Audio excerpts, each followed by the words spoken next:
Bonsoir à tous, je suis Paul Bourdois, cofondateur de France SCPI, je suis ravi de vous retrouver. On va démarrer dans quelques secondes, voire dans une petite minute, le temps d'attendre les derniers arrivants.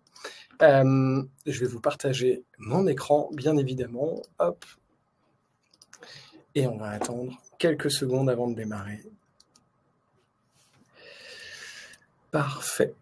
Donc, je vais démarrer, en effet, en vous présentant d'abord France SCPI, en vous disant qui on est. Désolé, ça a pris un tout petit peu de temps. France SCPI, donc c'est pour les personnes qui nous rejoignent pour la première fois, qui entendent parler de France SCPI pour la première fois ou qui nous écoutent via des podcasts, puisque ce sera diffusé en replay sur les plateformes d'écoute. Eh bien, on est une plateforme qui permet d'investir simplement dans des parts de SCPI, et ça, en effet, c'est notre but premier. Et ensuite, il y a tout un tas d'activités connexes, qui sont évidemment la mise à disposition de connaissances, donc de toutes les questions auxquelles on a pu répondre par le passé, qui sont des questions pratiques sur comment investir, quel montant investir, sur quel SCPI investir, etc. On est aussi un site qui permet, évidemment, d'avoir toutes les actualités de parts de SCPI sur le marché, de comparer bien évidemment les SCPI, puis d'investir, on le disait, totalement en ligne, de manière digitalisée. Et c'est pas parce qu'on est digitalisé qu'il n'y a pas d'humains. Il y a évidemment des humains qui sont là, des consultants, j'en fais partie, pour vous guider, pour vous conseiller. Et ce conseil, évidemment, il ne s'arrête pas à partir du moment où vous avez acheté vos parts de SCPI. Il continue bien évidemment tout au long de la vie, de la possession de vos SCPI jusqu'au moment où vous décidez de les revendre. Là, évidemment, on ne peut plus vous conseiller, quoique, en tout cas, voilà à quoi sert France SCPI, et je suis ravi ce soir d'en discuter avec vous. Alors, je ne sais pas si vous voyez bien cette présentation. Donc, les avertissements, je suis obligé de vous les rappeler. Les avertissements, bien évidemment, c'est le risque de perte en capital. Forcément, quand vous investissez dans les SCPI, c'est de l'immobilier. Le sous-jacent est immobilier, et l'immobilier, par définition, c'est risqué.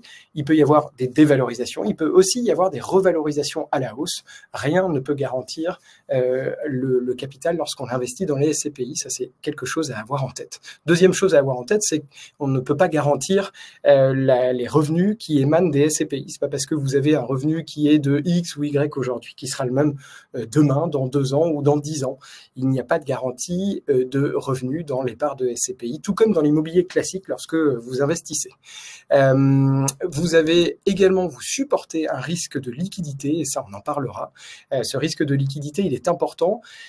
Il y a quelques années, même quelques mois, la durée entre laquelle le souscripteur disait « je vends mes parts » et le moment où il avait les fonds sur son compte, il se passait entre 3 et 5 semaines. Aujourd'hui, c'est plus tout à fait vrai.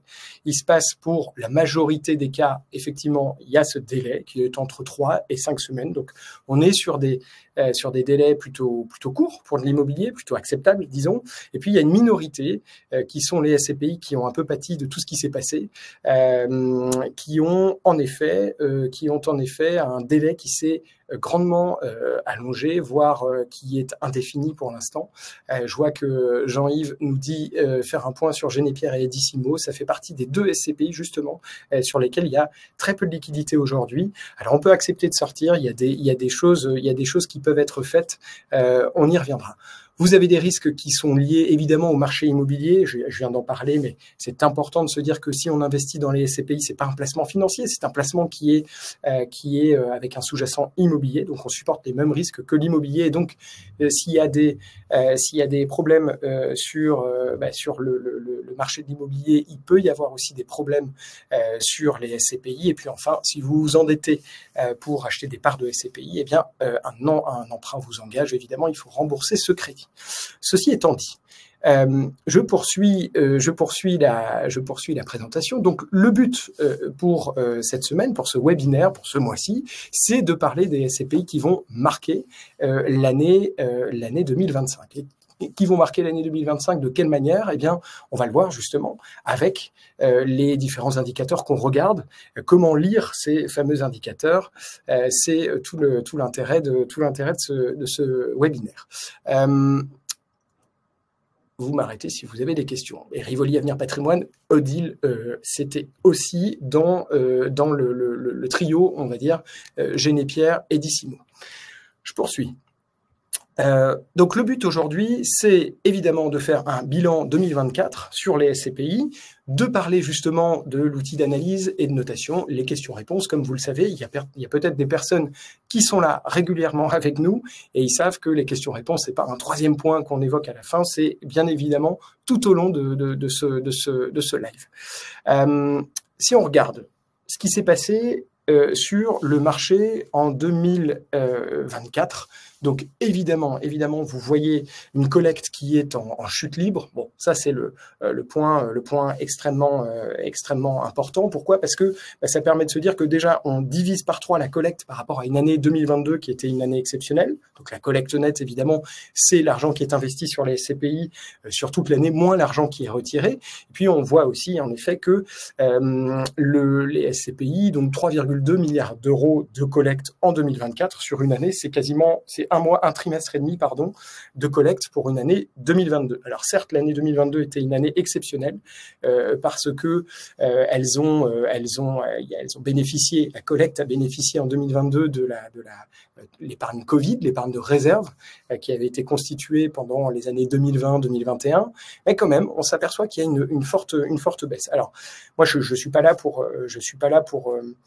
dire ce que les épargnants ont surtout envie d'entendre. Je suis là pour conseiller les SCPI parce que je trouve ça intéressant, mais je suis là aussi pour dire ce qui va pas. Et ce qui va pas, ce que je peux vous dire, c'est que, il faut pas avoir peur des mots, il est probable qu'à un moment donné, il y ait un accident industriel sur quelques SCPI. Pourquoi je dis ça? Parce que vous avez un nombre de SCPI qui se sont créés en 2024, 2023, 2024 et encore 2025, et que ces SCPI, il va falloir qu'elles collectent pour y arriver. Or, la collecte, comme vous pouvez le constater, est en berne, et cette collecte, qui va probablement remonter à un moment donné, eh bien, on s'aperçoit que le gâteau y réduit. Or, le nombre de personnes autour de la table a augmenté, et donc forcément, il va y avoir des SCPI qui vont en pâtir. Et donc le but, justement, c'est d'avoir une grille, un outil qui permet de lire, qui rend plus lisible la sélection de SCPI. C'est justement ce qu'on va faire.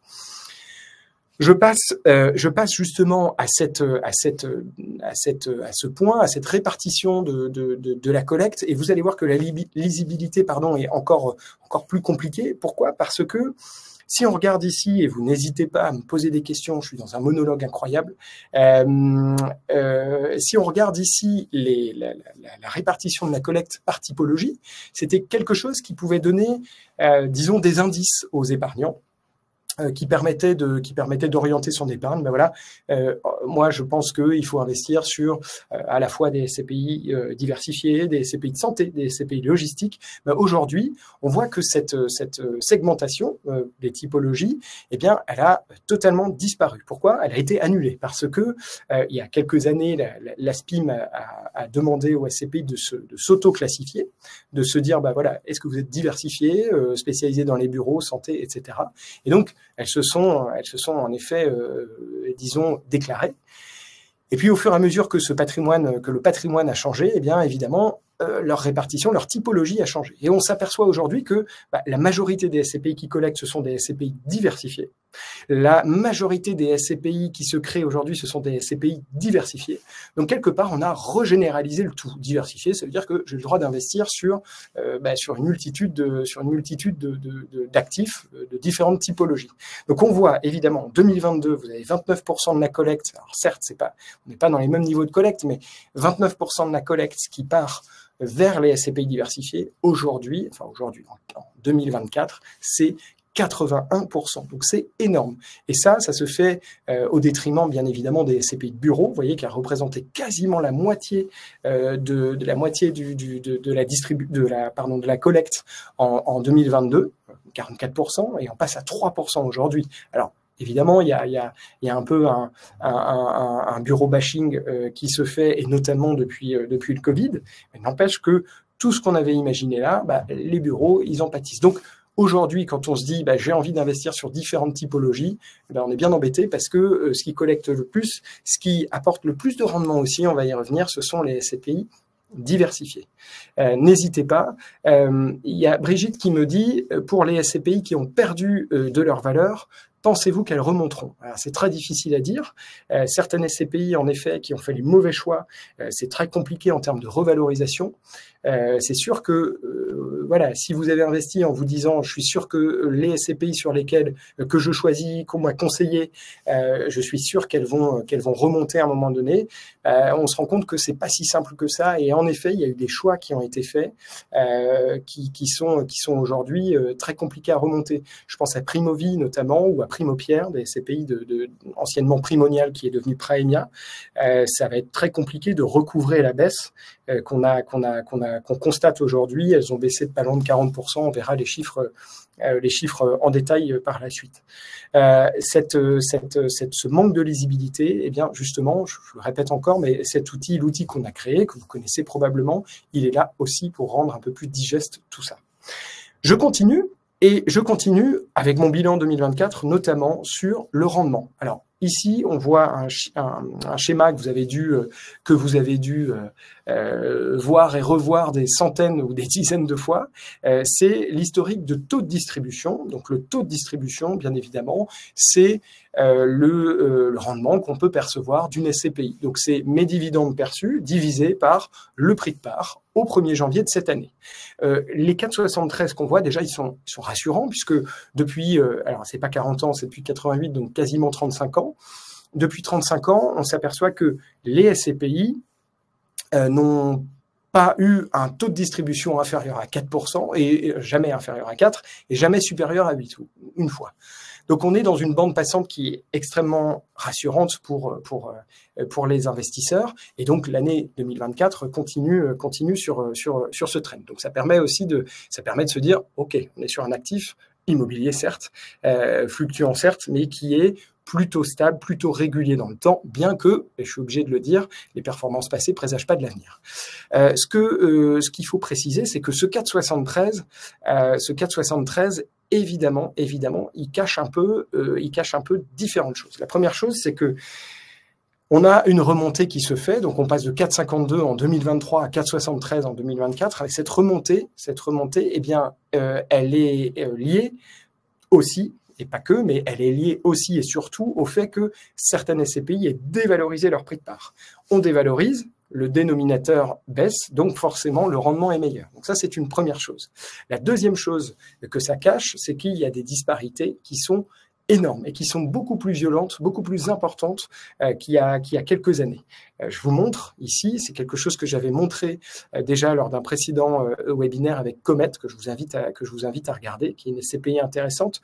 C'est le comparatif de dispersion du taux de distribution 2015 versus 2024. Donc c'est intéressant de voir que en 10 ans, avant, donc à moyenne équivalente, la moyenne des SCPI, vous voyez, elle est matérialisée par cette ligne verte, et forcément, à moyenne équivalente, on s'aperçoit que les points, l'écart type, donc, est beaucoup plus important en 2024 qu'en 2015. Et ça, c'est un signe, et évidemment que il y a une dispersion du risque qui est également très importante. On se doute bien qu'en investissant sur une SCPI à plus de 12% de taux de distribution, d'ailleurs, est-ce vraiment un taux de distribution? On va y revenir. On se doute bien que le risque, est beaucoup plus important, forcément, que sur une SCPI qui a un rendement dans la moyenne. Donc, aujourd'hui, quand on voit ce spectre, quand on voit cet éventail, on se dit que forcément, il y a quelque chose qui est très étrange. Claude me dit en tout cas moins 30% sur la part en 3 mois. je comprends Claude sur la SCPI LF Grand Paris Patrimoine. Je comprends que on ait l'impression d'avoir subi une baisse et surtout on se dit moi j'ai investi sur quelque chose qui est censé être stable. Et en effet, je pense qu'il y a un problème au niveau des valorisations. C'était visible au niveau de la valeur de reconstitution et on va essayer de voir. Je sais que c'est toujours frustrant de se dire je suis tanké, comme on pourrait dire, sur une SCPI, je peux plus bouger. Je suis obligé d'éponger ma baisse, ou alors je décide d'arbitrer.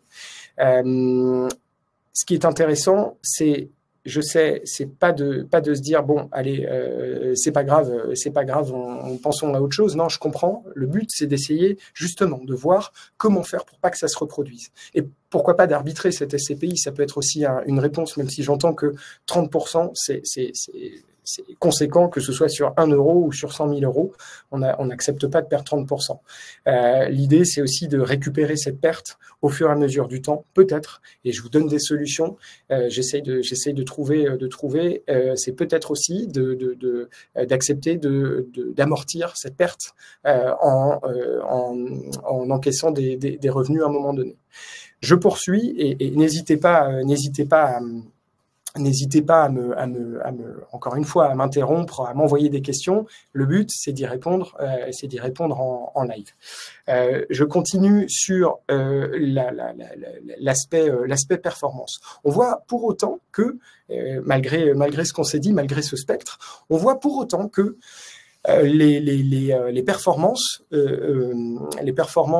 typologie par typologie. Alors certes, on revient pas en 2015 parce que c'était pas les mêmes typologies, mais on repart en 2022. Vous voyez qu'entre 2022 et 2024, il n'y a pas énormément de changements. Il y a juste un changement qui est important sur l'hôtellerie et la santé. L'hôtellerie, pour des raisons qu'on connaît, il y a eu en effet des secousses peut-être plus fortes, des corrections peut-être plus fortes que sur les marchés, sur le commerce par exemple, ou sur la logistique bien évidemment. Mais la logistique, c'est la même chose. Je fais une petite digression, mais on peut se dire que dans quelques années, la logistique, qui est un secteur qui a une profondeur qui est beaucoup moins importante que les bureaux, par exemple, ou que le commerce, pourrait pâtir d'une baisse, d'une correction. Et là, il faut aujourd'hui être plus sélectif. Donc, je disais que la correction, elle s'est faite, 1, sur l'hôtellerie et 2, sur la santé. La santé, pourquoi? C'est assez simple.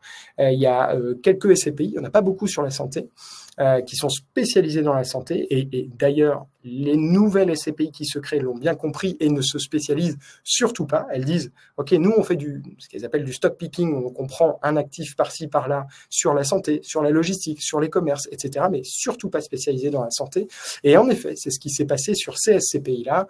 Il y en a 4, 5, dont 2 qui ont fait baisser la moyenne de taux de distribution des SCPI. La première, c'est Primovie. On en parlait, peut-être que certains d'entre vous, voire tous, la connaissent. Et puis qui a une forte correction. Et puis la deuxième, c'est Pierre Val Santé, qui a des bons fondamentaux, mais qui est une SCPI qui a acquis des actifs en VFA, donc en vente vente en état de futur d'achèvement, et qui donc est obligé de le rentrer, entre guillemets, au bilan de son rendement. Et pour l'instant, évidemment, ils ne sont pas livrés, donc elles n'encaissent pas de loyer. Donc forcément, il y a un problème, il y a un décalage de revenus qui fait que ça baisse. Donc ces revenus, encore une fois, la lisibilité, elle est beaucoup plus compliquée sur les typologies. Je continue. Si on regarde maintenant le top 20 de rendement, bien évidemment, de toutes ces SCPI. Alors c'est intéressant de voir que, encore une fois, la lisibilité, je répète souvent, parce que c'est un peu le terme, la raison qui a fait qu'on a créé cet outil que vous connaissez, que je vais vous montrer quoi qu'il arrive. Si on regarde le top 20 de taux de distribution de l'année 2024. Alors tout à gauche, pardon, vous avez la position donc en taux de distribution décroissant. Et ce qu'il est intéressant de constater déjà, sans analyser quoi que ce soit, c'est de voir que parmi toutes ces SCPI, parmi toute cette liste top 20, eh bien, vous en avez 13 qui sont des nouvelles SCPI, donc qui ont été créées en 2023 2023 ou toute fin 2024. Donc, en effet, c'est extrêmement on peut s'interroger sur le fait que déjà, sur ce top 20, on a probablement des changements qui vont s'opérer en 2025. Pourquoi? Parce que ces SCPI, elles ont des effets d'annonce, elles ont des délais de jouissance qui leur permettent notamment d'avoir un rendement qui est plus élevé. Bref, vous avez des SCPI qui sont là et qui peut-être ne seront plus là l'année prochaine, qui ne seront plus dans ce classement, ou du moins dans le top 10. Vous voyez que le top 10, il est quasiment trusté par seulement des nouvelles SCPI. Donc des nouvelles, j'entends, qui n'ont pas encore d'historique. Ensuite, ce qu'on peut constater, c'est que dans ce top 20, vous avez évidemment la majorité de SCPI diversifiées. Donc là, c'est ce qu'on se disait tout à l'heure, c'est que alors qu'il y a quelques années, on vous disait choisissez un peu de logistique, choisissez un peu de santé, puis un peu de bureau, vous diversifiez de cette manière. Aujourd'hui, vous remettez quelque part cette diversification à la SCPI. Donc nous, on aime bien voir ce qu'il y a dans le moteur. Donc on prône évidemment une transparence plus forte que de mettre un tampon diversifié. Je fais une pause. Oscar me dit qu'il y a eu une forte baisse. Donc il y a eu une baisse maintenant, mais les loyers en 2025 et 2026 vont fortement augmenter. Je peux d'ores et déjà vous dire, de source sûre, que 2025, ça va être une année qui va être équivalente à celle de 2024. 2026, je peux rien vous confirmer et je peux pas signer parce que je peux rien garantir, mais 2026 devrait être une année de remontée du taux de distribution. Quoi qu'il arrive, cette SCPI, elle a des bons fondamentaux et surtout elle a je trouve une thématique qui est extrêmement intéressante, qui donne envie et qui fait sens dans une allocation. Mais 2025, je peux déjà vous dire qu'on sera ISO 2024, comme on dit. Je reviens sur cette histoire de classement. Alors, quand on regarde, et là encore, histoire de lisibilité, quand on regarde les rendements, si on s'approche des rendements et si on regarde un peu de quoi ils sont composés, eh bien, on peut d'ores et déjà, et là, je vous change ce classement, on peut d'ores et déjà exclure certaines SCPI. Pourquoi? Parce que, et c'est inédit dans le monde des SCPI, vous avez un nombre de créations de SCPI qui a été très important en 2024, 2023, 2024 et ça continue en 2025. Et donc, vous avez une communication sur le taux de distribution qui est parfois trompeuse pour les clients, extrêmement opaque par moment, je trouve. Et donc, laissez-moi vous expliquer certains maniements de SCPI. Et encore une fois, je pense que c'est bien d'avoir les choses en tête pour bien choisir. Si on regarde les premières SCPI, alors je vous fais un petit résumé encore une fois des techniques que l'on peut trouver sur ces SCPI. La première technique pour présenter un taux de distribution, c'est de l'annualiser. Et donc de dire voilà, moi j'ai une SCPI qui a été créée en 2024, mon prix de part au 1er janvier c'est 100 €. Et puis, au mois de décembre, j'ai versé 83 centimes. Et donc, je le multiplie tout bêtement par 12. Et donc, 0,83 fois 12 divisé par 100, ça fait bien 10%. Alors, évidemment, on ne peut pas parler de taux de distribution là. Je comprends qu'on puisse se dire, oui, mais il est fort probable que avec une bonne stabilité, cette SCPI continue de servir 83 centimes par mois. Oui, peut-être, mais aujourd'hui dire j'ai un mois d'exercice de distribution de revenus, je le multiplie par 12, ça donne un rendement. Non, ce n'est pas possible. Je sais que ces SCPI sont sérieuses. Je parle en l'occurrence de Reason, de Darwin, de Wemo One. Alors, c'est pas le cas. Elles n'ont pas que un mois de distribution toutes, mais en tout cas, quand elles arborent 12,6%, 12,36% et 10% respectivement, oui, peut-être que ce sera ça cette année, peut-être que ce sera dans ces niveaux, mais aujourd'hui, on peut pas parler de taux de distribution, je suis pas d'accord. Donc, on peut pas les inclure dans ce top 20. Donc, vous voyez déjà que le top 10 qui était composé de 10 SCPI bien évidemment, eh bien, on en exclut 6, je crois, de ce top 60%, c'est quand même important. Donc, c'est pour ça que on fait aussi ce webinaire, c'est pour que nos épargnants, nos clients, vous ayez suffisamment de recul, suffisamment de cases à cocher pour une grille de lecture pour bien sélectionner. Ensuite, on a aussi, et ça, c'est vrai que c'est un point qui est un tout petit peu tricky, si je dois employer un terme anglais, les parts sponsors. Alors là, on est dans la légalité, c'est-à-dire que les parts sponsors, c'est quoi? C'est un cadeau, une fleur que vous fait la société de gestion en disant, bah, vous croyez dans notre projet, vous investissez dès le début de la création, eh bien, on va vous faire une fleur, on va vous faire une réduction qui est variable selon les SCPI, et évidemment, cette part sponsor, eh bien, elle vous coûtera moins cher. Et vous aurez des revenus qui seront les revenus normaux.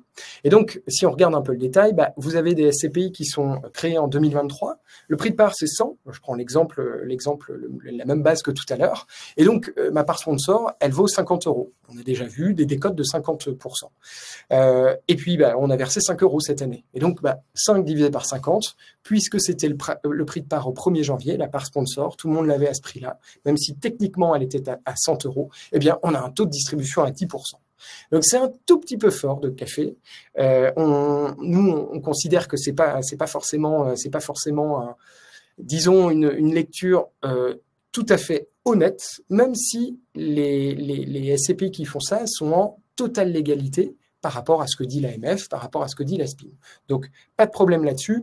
Néanmoins, si on regarde le classement, je parle notamment d'Osmo Énergie, qui, pareil, a des fondamentaux qui semblent intéressants. À mon avis, cette année, ça va être une année très forte pour Osmo Énergie chez Mata Capital. Mais aujourd'hui, en tout cas, on peut pas véritablement dire, bah ouais, elle a eu 9,33% de rendement, de taux de distribution, et c'est pas tout à fait vrai.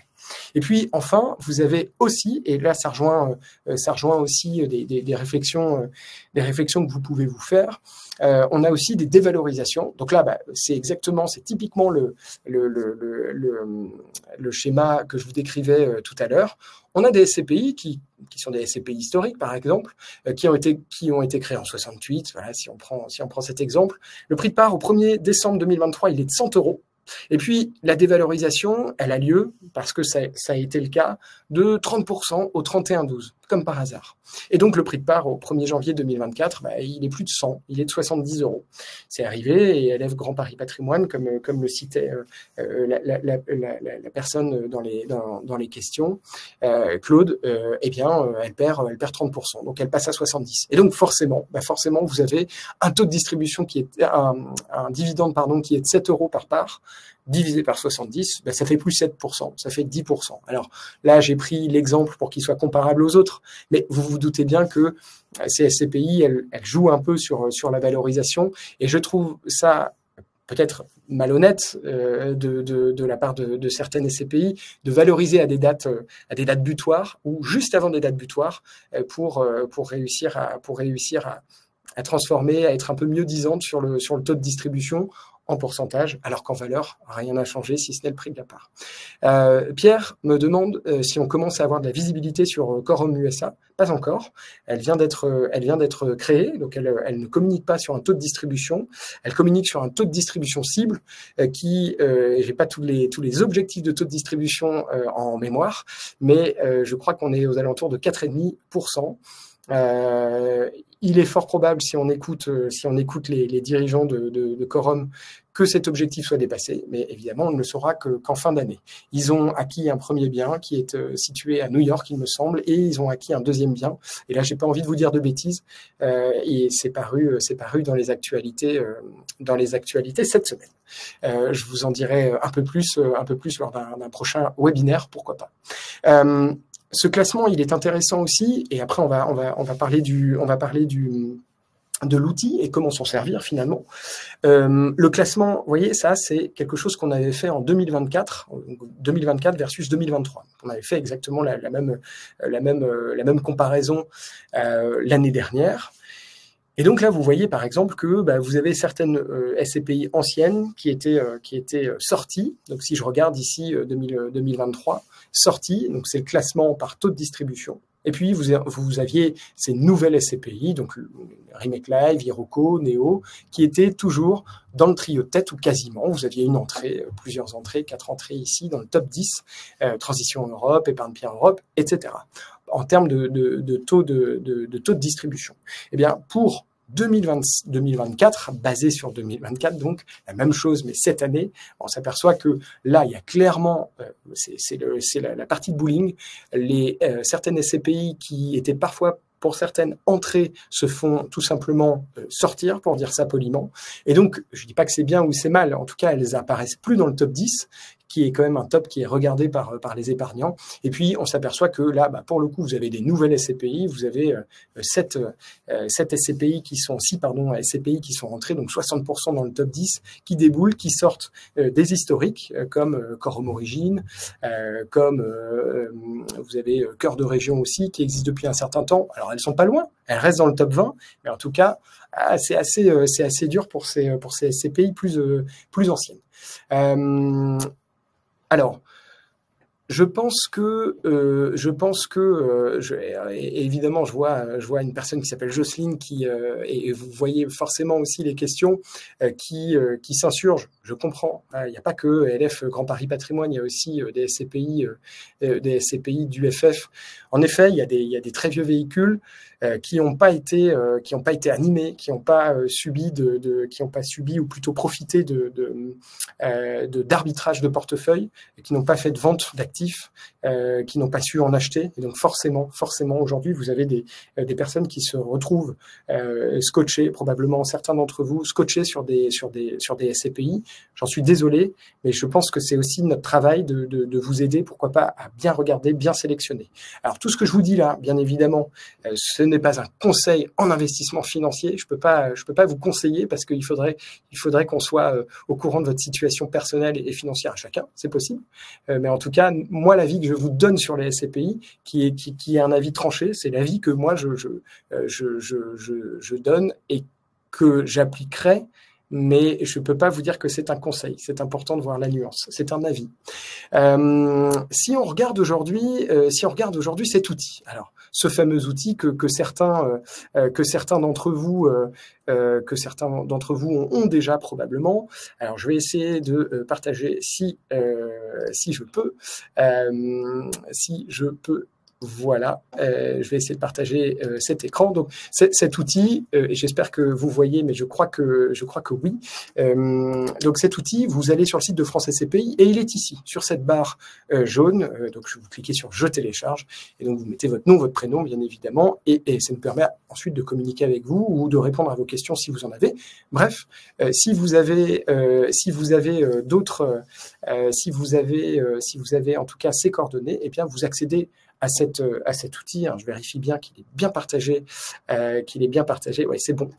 Et on arrive ici donc sur ce fameux outil Perspective. Alors, il semble complexe. Il l'est un peu, mais avec un peu d'explication, vous serez capable de vous en servir.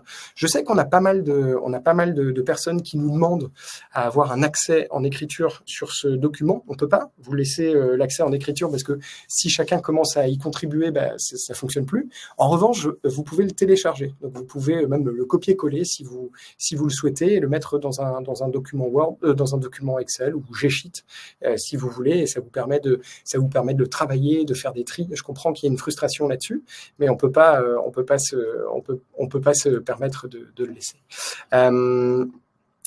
Je vois que ça y est, il y a des questions. Alors, on nous dit qu'acheter des SCPI, c'est sur du long terme. Oui, c'est vrai. Alors que ça veut dire qu'il faudrait les revendre. Il faudrait revendre les SCPI comme des actions. Alors, je peux répondre directement à cette question. Alors, clairement, les SCPI, oui, c'est du long terme parce que eh bien le sous-jacent est immobilier. Donc on peut pas s'amuser à faire des arbitrages. Vous pouvez avec certaines si vous le souhaitez, et d'ailleurs vous pouvez avec toutes. Vous n'êtes pas bloqué, sauf que pour certaines, vous avez des frais de souscription qui fait que vous êtes un peu pénalisé si vous sortez rapidement, si vous les avez pas amortis avec les revenus. Or, les revenus n'étant pas garantis, on conseille très fortement de les conserver un minimum de temps. voilà ce que je peux vous dire. Rodolphe me dit, ou nous dit, Monsieur Loyal des SCPI en quelque sorte. Je ne sais pas ce que vous voulez dire, Rodolphe, mais je suis loyal probablement, je ne sais pas.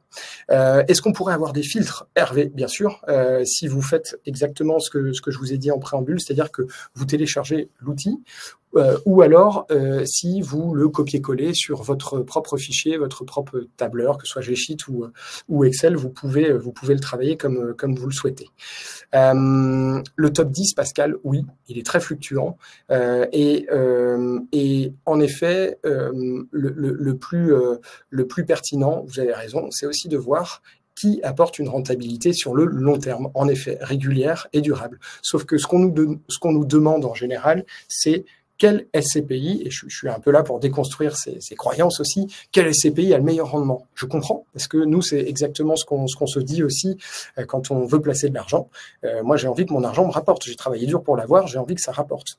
C'est pareil, sauf que il faut aussi regarder un peu les fondamentaux, ce qu'il y a dans le capot. Et en effet, une SCPI qui a 12% de rendement ou plus de 12%, on peut se dire, OK, depuis combien de temps? Est-ce qu'elle a un historique qui est fort? Est-ce que sa société de gestion existe depuis longtemps? Bref, tout ça, c'est des questions en effet qu'on peut se poser.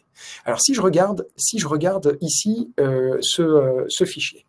Donc ici, on a fait donc le tri, il est via cette colonne en A, qui est la position 2024. Donc vous voyez, il y a des positions et l'évolution de cette position 2023, donc 2024 pardon, par rapport à 2023. Ce qui permet de savoir en effet comment je baisse. Donc c'est comment j'évolue moi SCPI dans ce classement. Et là on voit Transition Europe qui a un rendement je peux être un peu trivial, qui a un rendement de dingue. Elle a un rendement qui est quasi de 8%, plus de 8%, 8,25 en 2024. Donc c'est cette colonne-là V. Et donc forcément, on se dit dixième. En effet, il y a un point. Ce que je vous montrais tout à l'heure, c'est que quoi qu'il arrive, 8,25 c'est très bon. Et si on enlève toutes les SCPI qui ne sont pas aujourd'hui disons, qui n'appliquent pas officiellement la règle du taux de distribution, elle se retrouve quand même troisième ou quatrième. Donc c'est pas si mal que ça. Elle est intéressante. Et j'en veux pour preuve d'ailleurs, notre notation. Alors la notation, c'est notre avis, c'est l'avis sur les perspectives. 4 étoiles, ça veut dire des perspectives très intéressantes pour cette année 2025, donc on la trouve très intéressante. 3 étoiles, pardon, c'est perspectives intéressantes. 2 étoiles, puisqu'on continue. 2 étoiles, c'est perspectives un peu compliquées. Et puis une étoile, on trouve que les perspectives sont pas forcément intéressantes. Et vous voyez que plus vous descendez dans les rendements, les choses sont corrélées tout de même. Et je peux pas dire le contraire, puisque là, ce tableau le montre. Plus on descend dans le rendement, plus les indicateurs commencent à être compliqués, plus il y a des warnings et plus nous, on trouve que les perspectives sont un peu obstruées, sont un peu bouchées. Ensuite, ici, vous avez, et je repasse sur mon onglet présentation. En effet, on me pose pas mal de questions.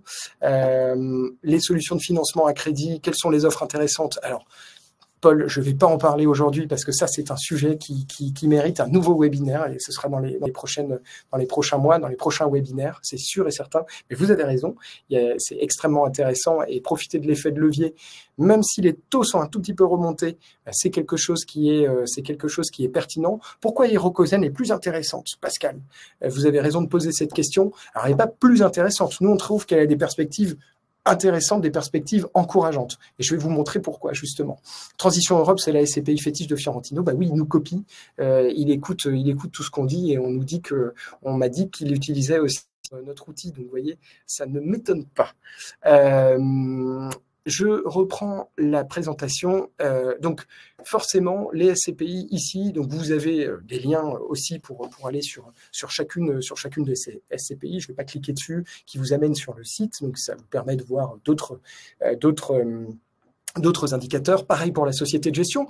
Et on arrive au premier point qui est qui est intéressant. Alors, je sais que certains gérants, il y a quelques années, nous tapaient dessus en disant « Non, mais arrêtez de parler de collecte, on s'en fiche, c'est pas important. » C'est pas vrai parce que, vous allez voir, ça permet quand même de voir, si la SCPI convainc, forcément, si cette SCPI convainc, elle collecte, si son projet est intéressant pour les épargnants, elle convainc, donc elle draine de la collecte. Si elle draine de la collecte, elle va investir. Si elle investit, elle génère du revenu. Est-ce qu'elle va bien investir? Ça, c'est une autre histoire, mais en tout cas, le fait qu'elle puisse, c'est le démarrage de tout, le fait qu'elle puisse collecter, ça lui permet de diversifier, de se constituer un portefeuille. Donc, moi, j'aime bien voir, si elle collecte, ça c'est la première chose, et puis 2, voir si, en effet, si son évolution de collecte est intéressante, et si elle collecte pas de manière raisonnée, si c'est pas trop violent. Donc voilà, par exemple, je prends Transition Europe. La Transition Europe, je vois en effet qu'elle collecte 66 millions, puis 112 millions, 143. Donc on est sur un rythme qui est extrêmement intéressant. Je me demande si c'est pas le top de la collecte 2024 avec Iroko et Corum. Et un premier élément de réponse, vous voyez, pour l'instant, en tout cas, Irokozen continue de collecter, elle est intéressante, elle collecte de manière régulière, et donc pour moi, ça, c'est un indicateur intéressant. J'ai pas dit que c'était parce qu'une SCPI collectait qu'elle était forcément bonne. En tout cas, c'est un indice qui permet de se dire ok, il y a quelque chose d'intéressant. Si je prends par exemple, je sais pas moi, je descends dans ce tableau. Si je prends par exemple, j'en sais rien moi, Bureau Boutique par exemple, où on peut prendre PF Grand Paris ici, on s'aperçoit que la collecte c'est beaucoup plus compliqué. On est même à une collecte négative là en ce quatrième trimestre. Alors bientôt on va avoir la collecte du premier trimestre 2025, donc on va encore avoir plus des indices. Mais en tout cas, ce dont on s'aperçoit, c'est que plus on descend, vous voyez, moins ça collecte. Et moins ça collecte, je peux vous dire que ça commence à être compliqué. Surtout dans un schéma de décollecte, ou en tout cas de collecte un peu plus réduite qu'on connaît en ce moment. Je bascule pour voir en effet s'il y a d'autres questions. Non, donc je continue. Comment une collecte peut être négative? Eh bien, on a plus de sorties que d'entrées, et ce qui me permet de faire le pont avec le deuxième point qui est extrêmement important, qui est ici, vous voyez, vierge de tout chiffre, en tout cas en haut du tableau, qui sont les parts en attente de compensation.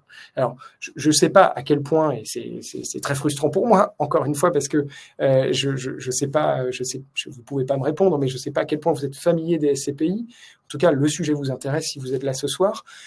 Les parts en attente de compensation, c'est les parts pour lesquelles les épargnants ont dit « je veux retirer mon argent » et pour lesquelles on leur a répondu « oui, très bien, merci madame, merci monsieur, mais vous allez attendre parce que pour l'instant, il n'y a personne qui veut sortir. » Et donc, forcément, vous avez des parts en attente de compensation qui, pour certaines SCPI, s'accumulent très fortement. Alors, je regarde ici PF Grand Paris, qui était l'exemple qu'on avait tout à l'heure. Donc là, vous voyez, 33 millions d'euros de parts en attente, 36, 40, 44. Et on voit qu'au dernier trimestre, ça commence à baisser. Alors, pour avoir des parts en attente de compensation qui diminuent, comment on fait? Eh bien, soit on attend qu'il y ait de nouveaux investisseurs. Donc là, on attend qu'il y ait une collecte positive. Or, comme moi, si vous vous dites une SCPI ne collecte plus et par ailleurs elle a des parts en attente, j'ai pas trop envie d'investir dessus, vous n'investissez pas. Si jamais elle arrive à avoir de la collecte, forcément, eh bien elle peut compenser. Ou alors elle se met à arbitrer son patrimoine, ce qui aujourd'hui n'est pas une bonne chose. Pourquoi? Parce qu'on est plutôt dans un cycle favorable à l'acheteur, et donc vendre des biens aujourd'hui, c'est beaucoup plus compliqué que d'en acheter. Et c'est aussi pour ça d'ailleurs que certaines SCPI se sont créées, parce qu'il y a un moment de marché, un momentum, comme disent certains, de marché qui est extrêmement intéressant. Je regarde ici, par exemple, vous avez une SCPI immorante, pareil, avec des très bons fondamentaux. Nous, on l'apprécie chez France SCPI. On pense qu'il y a effectivement une correction qui se fait, mais qui l'a fait un peu pâtir de la situation. Je pense que 2025-2026 va être une année de reprise pour Immorante. En tout cas, ce que je vois ici, c'est que pas de collecte. Et en plus, le stock qui a augmenté, qui commence à baisser en effet. Donc là, on est sur une situation où tout ça se dégonfle, mais c'est plus compliqué. Claudie me demande quand est-ce qu'on met à jour ce tableau. On le met pour les prix de part, les valeurs de reconstitution dès qu'on a l'information. Et pour les chiffres de trimestriels, donc là, par exemple, la collecte ou même les parts en attente, eh bien, on les met à jour dès qu'on a les chiffres. Donc là, ça ne saurait tarder et vous aurez les chiffres encore plus frais et ça permettra de voir en effet ce qui s'est passé sur ce trimestre qui va être très intéressant. Je poursuis. L'endettement, vous l'avez compris, c'est quelque chose qui est important aussi. Pourquoi? Parce que si vous avez une SCPI, 1, qui ne collecte plus, 2, dont les parts en attente augmentent en millions d'euros, et 3, qui est extrêmement endetté, alors là, il n'y a pas forcément d'autre choix, il y en a peut-être d'autres plus ultimes, plus extrêmes, mais il n'y a pas d'autre choix que de vendre certains actifs, les arbitrer, et pas forcément au bon moment. Alors certes, probablement avec des plus-values, mais en tout cas, c'est beaucoup plus compliqué. Donc, vous voyez, ici, c'est le cas de PFO2, qui a une collecte, effectivement, qui n'est pas positive sur l'année 2024. Qui en plus de ça a un stock qui est assez important. Alors certes, un stock de parts en attente qui est important, certes qui a une tendance baissière, mais qui est très endetté par ailleurs. Là, ça va être compliqué pour les prochaines années. Néanmoins, on s'aperçoit en effet que c'est une SCPI. Et là, je passe à la colonne aux colonnes suivantes. On s'aperçoit qu'on a effectivement un rendement qui augmente. Et là, j'en profite pour faire une pause. Si vous voulez me poser des questions, n'hésitez pas. Le rendement qui augmente, ça, ce taux de distribution-là, eh bien, c'est intéressant. 4,91. La moyenne, je rappelle, en 2024, la moyenne de taux de distribution est de 4,73%. Donc forcément, on est au-dessus. Et plus je remonte, plus vous l'avez compris, en 2024 en tout cas, plus ce taux de distribution, il est élevé. On retrouve ici nos différents taux de distribution. On a une précision ici, c'est peut-être trop petit, vous ne le voyez pas apparaître, mais on précise notamment pour Reason, le TD 2024 de cette SCPI a été annualisé et donc prend en compte les mois de distribution et non une année pleine, etc. etc. Je vous laisserai lire, mais c'est bien indiqué. On ne s'amuse pas à tromper sur des taux de distribution qui seraient factices. Donc je descends, en effet, et là on s'aperçoit que plus on descend, plus c'est compliqué. Et Génépierre, dont on parlait tout à l'heure, eh bien, pas de collecte.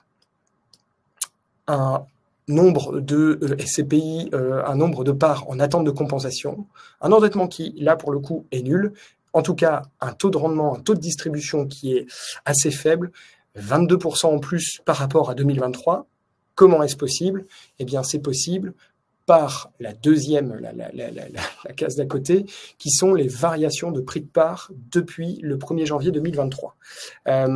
C'est quelque chose qui est extrêmement important.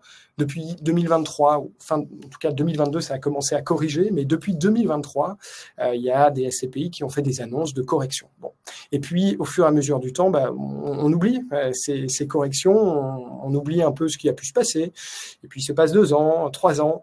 Nous, on pense que c'est intéressant aussi de montrer comment ces SCPI, elles ont corrigé. Alors, plus vous montez, encore une fois, et là, je scrolle vers le haut, plus vous montez, plus les SCPI, évidemment, n'ont pas subi de correction à la baisse, voire même, elles ont subi ou en tout cas profité d'appréciations positives. Et puis, plus on descend, plus ça commence à être compliqué. En effet, jusqu'à arriver aux SCPI qui ont le plus dévalorisé. Alors, vous voyez ici, par exemple, Lafite-Pierre, moins 34%.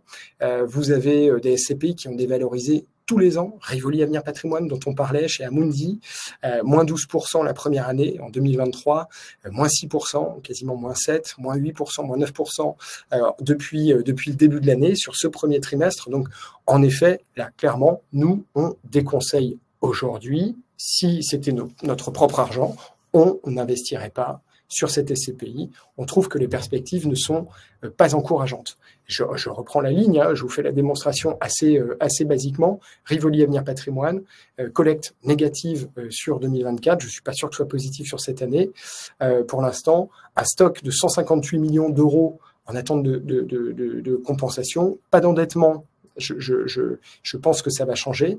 Et puis, un taux de distribution qui est de 3,89. Donc, on est dans un cercle vicieux. Cette SCPI, elle ne convainc pas, notamment par son taux de distribution. Personne ne va venir dessus. Donc, les parts en attente de compensation, à mon avis, vont continuer de croître. Et donc, on est dans une spirale qui apporte des perspectives très, très, très compliquées. Et par ailleurs, des valorisations du prix de part là-dessus.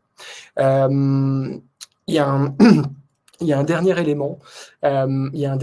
Alors, je vois des questions. C'est toujours. Je comprends que vous posiez des questions sur les SCPI. Qu'est-ce que je pense de Assimo-Pierre? Assimo-Pierre, c'est aujourd'hui. Alors, si je fais une recherche, Assimo-Pierre, c'est la même chose. On est exactement dans le même cas de figure. Pas de collecte. Des parts en attente de compensation, un endettement qui là pour le coup est assez élevé, 25%. Il n'est pas hors la loi. On a les SCPI ont tout à fait le droit de s'endetter évidemment pour se constituer un patrimoine, en tout cas pour avoir une queue d'enveloppe pour acquérir des actifs. 3,83, on est un peu dans la même typologie que Rivoli Avenir Patrimoine et une grosse dévalorisation de prix de part. 17%, ce qui fait 31% au global depuis le 1er janvier 2023. Alors parfois on a des questions, on nous dit alors justement est-ce que c'est pas le moment d'y aller? Alors personnellement, mais ce n'est que mon avis et pour moi-même, personnellement je vous laisse y aller. Moi pour l'instant je ne regarde pas cette SCPI et je ne la conseille pas à mes clients, même s'ils me demandent, je leur dis que c'est une erreur qui peut leur coûter cher si vous voulez y investir. Faut-il la vendre? Moi, je serais tenté de vous dire, si vous pouvez faire autrement que de la vendre, n'hésitez pas. Je suis également tenté de vous dire, est-ce qu'il ne vaut pas mieux se couper la main maintenant que le bras plus tard? Parce que si vous la vendez, si vous pouvez la vendre, parce que là, encore une fois, c'est compliqué et on voit que les épargnants ont un problème de liquidité sur ces SCPI, les SCPI bancaires en général, donc toutes les SCPI d'Amundi, de BNP par exemple. C'est compliqué de s'en séparer. Donc, faut-il la vendre? Oui, si vous pouvez. Peut-être que ça pourrait être intéressant de la vendre. Encore une fois, je ne connais pas votre situation, Hervé. Je ne sais pas du tout quelle est votre situation personnelle, patrimoniale, fiscale, financière. Donc, c'est aussi à prendre en compte. Philippe me demande ce que je pense de Quorum Origine. Quorum Origine, je la trouve intéressante. Alors, c'est pas la mieux disante en termes de rendement. C'est vrai, il me semble qu'elle est plus en haut dans les classements. Voilà, on l'a mis sur perspective intéressante. Pourquoi? C'est pas la mieux disante en termes de distribution. Elle collecte, elle continue de convaincre. Peut-être que cette année, elle va avoir moins de collecte. Je ne sais pas, on verra. Elle va avoir moins de collecte. Pourquoi? Parce que les épargnants comme vous sont attentifs à la distribution que peut servir cette SCPI. Donc 6,05, peut-être que ça convainc moins qu'un 8,5. Peut-être que ça convainc moins qu'un 10%, par exemple. Il faut aussi regarder, comme le disait une personne dans les questions, il faut aussi regarder l'historique. L'historique, il est intéressant parce qu'il prouve que la SCPI a toujours servi un rendement qui était supérieur, je crois, à 6%. Alors là, on n'a pas le détail, mais vous voyez, on a ici 2023 et 2022. Donc, on est sur des taux de distribution à 6,06, 6,88. Par ailleurs, elle a revalorisé dans le temps. On va regarder son prix de part. N'empêche qu'aujourd'hui, si on veut du rendement là tout de suite, l'historique, c'est bien, parce que ça prouve en effet que le gérant a bien fait son travail. Mais ce qu'on veut aussi, c'est l'avenir. Or, les performances passées présagent pas de l'avenir. Donc voilà. Toutefois, on la met en perspective encourageante. Est-ce qu'une SCPI Rivoli Avenir Patrimoine pourrait totalement liquider son patrimoine? On peut l'imaginer, on peut tout imaginer. En fait, une SCPI, c'est un peu comme un syndic de copropriété. Je veux dire, elle détient des actifs. elle peut tout à fait transférer ses actifs à une autre SCPI, elle peut liquider son patrimoine. Ça me semble très compliqué, mais en effet, c'est envisageable. Odile, une nouvelle fois, me demande quelle attitude avoir pour une SCPI avec beaucoup de points négatifs. Est-ce qu'il faut vendre? Oui, moi je pense que vous pouvez arbitrer, je pense qu'il faut vendre, mais est-ce que vous pouvez? C'est toujours la question, et c'est toujours effectivement le problème sur ce type de SCPI. Quelques points négatifs, vous pouvez vendre, je pense, en étant un peu patient. Beaucoup de points négatifs, comme Assimo Pierre, par exemple, dont on vient de parler, ou de Rivoli Avenir Patrimoine, c'est compliqué. C'est très compliqué, je pense. À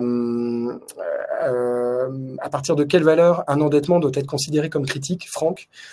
Là, encore une fois, si vous avez une SCPI qui est dans la panade, qui est dans une situation où, elle ne collecte plus, on reprend toujours les mêmes choses, mais ça vous permet vraiment d'avoir une lisibilité sur ce tableau.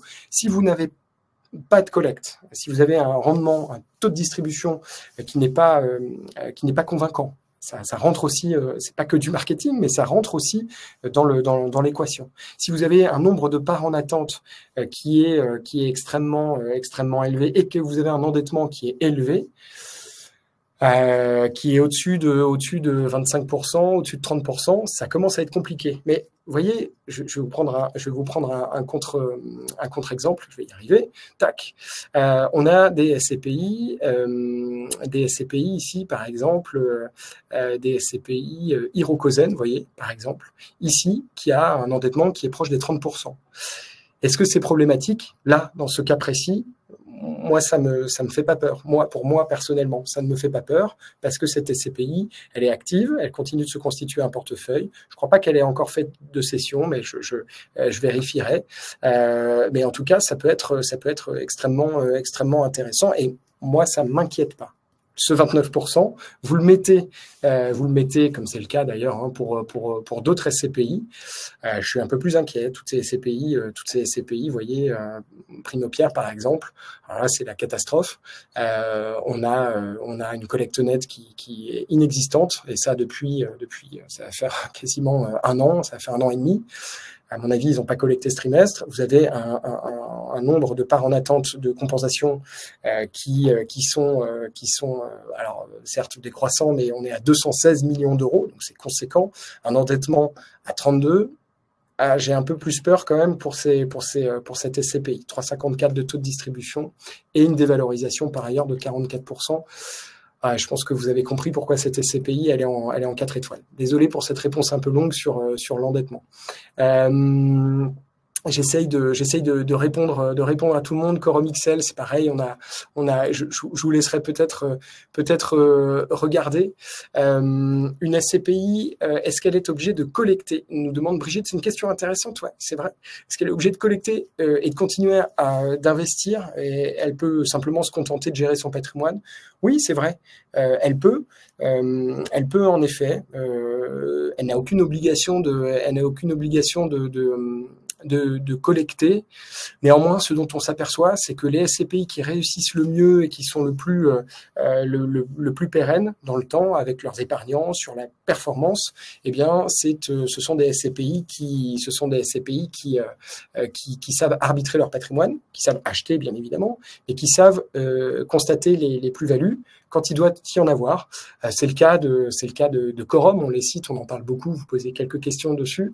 Frédéric Cusin, qui est le gérant de CSCPI Quorum, évidemment, il dit, moi j'essaye d'être contre-cyclique, c'est-à-dire que j'achète ce dont personne ne veut, c'est un peu caricatural, mais ce dont personne ne veut à l'instant T, et je fais l'inverse, je vais à contre-courant, et donc là il se met à céder des actifs que tout le monde recherche, etc. Bref.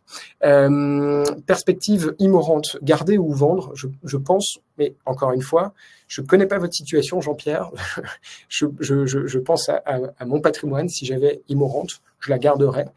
Pierreval Santé, si vous l'avez, je pense qu'il faut la conserver.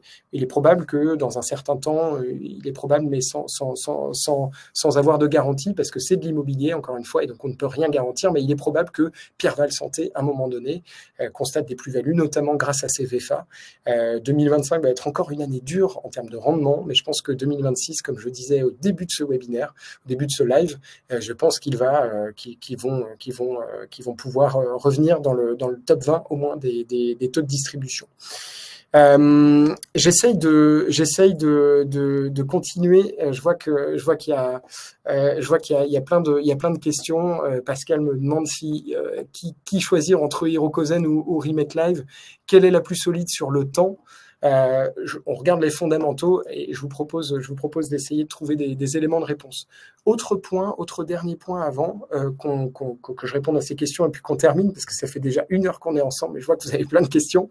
Le prix de souscription, c'est important, c'est intéressant, c'est le prix tout simplement auquel vous achetez votre part. Donc là, typiquement pour Transition Europe, 200 €, voilà, c'est le prix de la part.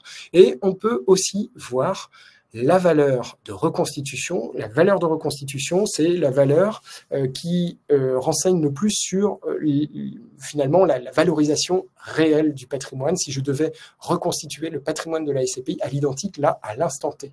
Et donc, cette valeur de reconstitution, elle est ce qu'elle est. Donc, dans le cas de Transition Europe, par exemple, elle est 205,84 €. Et donc, ça me permet, de savoir si j'achète de manière sous-évaluée ou surévaluée. Donc là, je m'aperçois qu'en achetant 200 €, j'achète peut-être moins cher que ce que ça vaut réellement, puisque ça vaut, à dire d'experts, 205,84 €. Donc, c'est très bien, parce que ça me permet d'imaginer pouvoir peut-être un jour avoir une plus-value de 2,84%.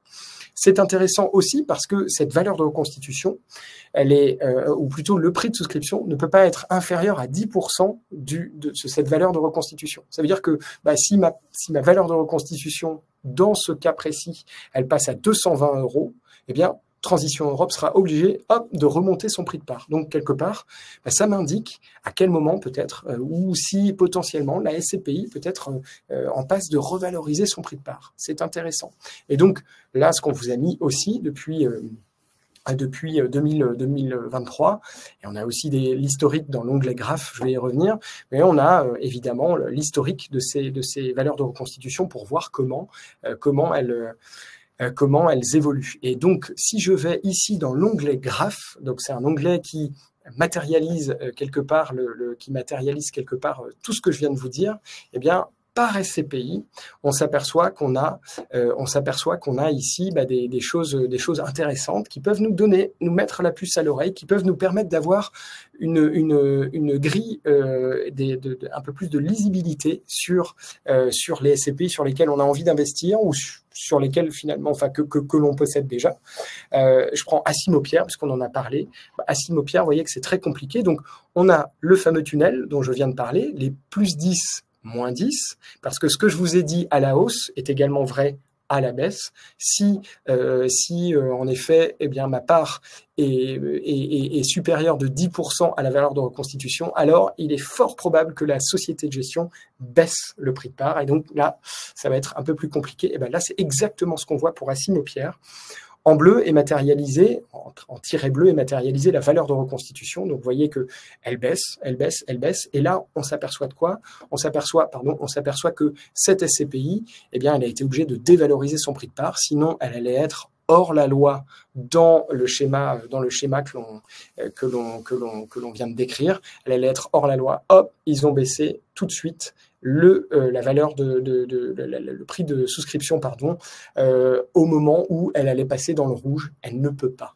Donc là, si je reviens sur l'onglet perspective, si je prends Assimo-Pierre, je fais tout de suite une recherche, tac, pour aller plus vite. Assimo-Pierre, on s'aperçoit que aujourd'hui, en effet, elle n'a pas communiqué pour l'instant sur sa valeur de reconstitution au 31/12. 2024, en tout cas au 31/12/2023, elle était à plus 7,94, donc en situation favorable, mais on attend les résultats. Donc ça aussi, c'est un point extrêmement important. On vous a mis aussi, et je bascule pour voir si on a des choses, des questions, pardon. Activimo est-elle encore une SCPI sûre au regard des nouvelles SCPI? Alors la réponse c'est aucune SCPI n'est sûre, mais aucune, Fabrice, pardon, aucune. Et là, pour le coup, on peut rien garantir. En revanche, ce qui est intéressant, c'est que si on regarde cette SCPI, donc elle est tout en haut en termes de distribution, elle a une collecte qui est extrêmement importante. Et j'essaie de la trouver en même temps. Son taux de distribution était pas parmi les mieux disants, elle était plutôt autour de 5,5, c'est ça. Elle a une collecte qui est intéressante, mais elle a une collecte qui est en rapport aussi avec sa typologie. C'est-à-dire que la logistique, les locaux logistiques, les entrepôts, c'est une typologie qui a une profondeur évidemment moins importante que d'autres secteurs d'activité, d'autres typologies. Donc forcément, elle collecte en fonction, même si elle a beaucoup collecté par le passé. Et je pense qu'aujourd'hui, elle est en train de devenir une SCPI disons, elle fait partie des grosses capitalisations. Donc, en effet, nous, on trouve qu'il y a des perspectives qui sont intéressantes. Mais par exemple, si vous regardez Comet, qui est sa petite sœur, même si elles n'investissent pas sur le même domaine, eh bien, Comet, je pense que c'est intéressant de la regarder. 11-18% de taux de distribution en 2024, on peut se dire qu'il y a des choses intéressantes à faire sur cette SCPI. J'ai vu une question, Odile, qui définit la valeur de reconstitution? C'est un calcul qui est normé, qui dépend de la valeur d'expertise du patrimoine. Donc vous avez un expert qui vient auditer le patrimoine ou une partie de ce patrimoine, un échantillon, et qui donne une valorisation avec la conjoncture, avec les locataires, qui a tout un nombre de critères auxquels il doit répondre. Il donne une valeur d'expertise à laquelle on rajoute en effet tous les frais qu'il faudrait notamment pour reconstituer ce patrimoine à l'identique, comme j'ai dit. Donc ça donne la valeur de reconstitution. Voilà. Peut-on tout perdre avec une SCPI? Alors la réponse est on peut tout perdre. J'ai du mal à l'imaginer. Pourquoi? Parce que si vous investissez des fonds, dans un immeuble, dans un appartement, que cet appartement vaut 10 millions d'euros par exemple, c'est un très bel appartement, j'ai du mal à croire que vous perdiez tout. C'est un actif tangible qui vaut quelque chose. Que celui-ci se dévalorise parce qu'il avait été estimé à 10 millions d'euros par un expert et que maintenant il vaut 5 millions, donc vous avez perdu 50% de votre mise, ça, oui, ça peut être envisageable. En revanche, tout perdre, que ça vale zéro, j'ai du mal à y croire. BNP, me demande Fabien, BNP lance une nouvelle SCPI, oui c'est vrai, elle va s'appeler Imarea si je me trompe pas, mais elle est présente ici, peut-être, je suis pas sûr, on l'a peut-être pas encore mise ici, vous avez toutes les nouvelles SCPI tout en bas, on n'a pas encore de data, on les a mises, vous pouvez les retrouver, alors elles ont un tout petit peu collecté, ici vous voyez, donc on a Élysée Grand Large, Perial Opportunité Europe, on a Momentime aussi, qui va être à mon avis une SCPI qu'il va falloir surveiller parce qu'elle va être intéressante. Momentime qui a été créé en tout début d'année, en toute fin d'année 2024, tout début 2025. Donc là, pareil, et Quorum USA dont on parlait qui ressort. Je ne sais pas s'il faut investir dessus.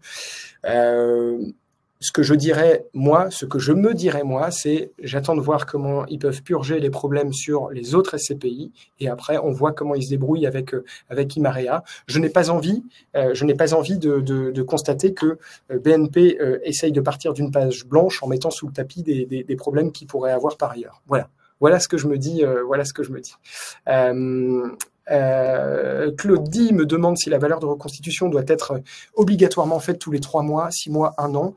Auparavant, c'était tous les ans, en effet. Et maintenant, l'AMF intime, ou en tout cas conseille très fortement, et je crois que maintenant, ça y est, c'est officiel et obligatoire, à partir de cette année, c'est tous les 6 mois. Donc, vous allez en effet avoir une valeur de reconstitution au 30-06 et puis au 31-12 de chaque année. Et voyez, par exemple, ici, mais c'est intéressant aussi de voir, ça c'est un indicateur, des indicateurs qui sont un peu extra chiffres, qui montrent aussi qui communiquent au 30-06. Et voyez qu'il y a des SCPI qui ne veulent pas se prêter à l'exercice. Alors c'est le cas de Quorum d'ailleurs, je crois, qui veut pas faire de valorisation. Non, je dis des bêtises.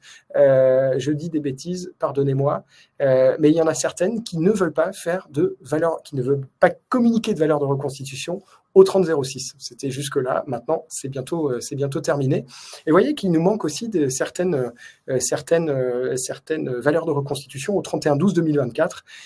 Normalement, toutes les SCPI communiquent sur ces valeurs de reconstitution en tout début d'année, et c'est au 31/12 de l'année précédente. Certaines attendent le rapport annuel qui doit sortir dans les prochains mois, en général en avril, mai de chaque année.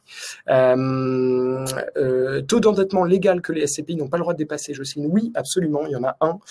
Je ne veux pas vous dire de bêtises, je pourrais vous donner ça par mail. On est aux alentours de 30-35%, me semble-t-il. Ensuite, Rodolphe me demande si le fichier est dispo en lecture. Bien sûr, vous pouvez le télécharger, comme je le disais au tout début. Dernière chose sur ces onglets graphes, c'est intéressant aussi de voir ça, et je voudrais vous le montrer. C'est une grille de lecture, une clé de lecture extrêmement intéressante. À Simopierre, par exemple, eh bien, on s'aperçoit, voyez, à Simopierre, on s'aperçoit que le taux de distribution, donc ici c'est le deuxième graphique, et on l'a fait pour toutes les SCPI. Ça a été un travail de fou furieux, mais ça permet de se rendre compte des choses. En histogramme, en barre, ici, c'est le rendement, le taux de distribution versé par la SCPI année après année. Pour Simopierre, elle n'a pas de chance, c'est la première, donc on la prend en exemple. Pour Simopierre, eh bien, on s'aperçoit que le taux de distribution, il est souvent inférieur à la moyenne constatée chaque année. En violet, ici, matérialisé, vous avez la moyenne de taux de distribution parmi toutes les SCPI. Et à droite, à côté, vous avez ce qu'on appelle le report à nouveau. Le report à nouveau, c'est quoi? C'est la réserve qui est mise en place par la SCPI. La réserve et qui l'argent qui est mis de côté tout simplement sur les loyers perçus, qui peut servir à pallier un manque de revenus, un manque de distribution pour la SCPI, et donc à reverser à ses associés, qui peut servir à ça ou pas. Elle peut s'en servir si elle le souhaite. Et là, ce dont on s'aperçoit, ce qui est extrêmement intéressant, et là j'ai hâte d'avoir les chiffres en effet, les chiffres 2024 qu'on aura dans le rapport annuel. Là, on s'aperçoit que la réserve baisse. Pareil ici, alors je scrolle un peu, j'essaye de voir. Alliance Pierre, par exemple, on a un rendement. Vous voyez, alors là, c'est un exemple parfait. 4,01, donc c'est intéressant.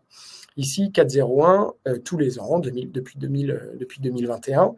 Néanmoins, on voit que la réserve baisse. 51, 48, 43, 20.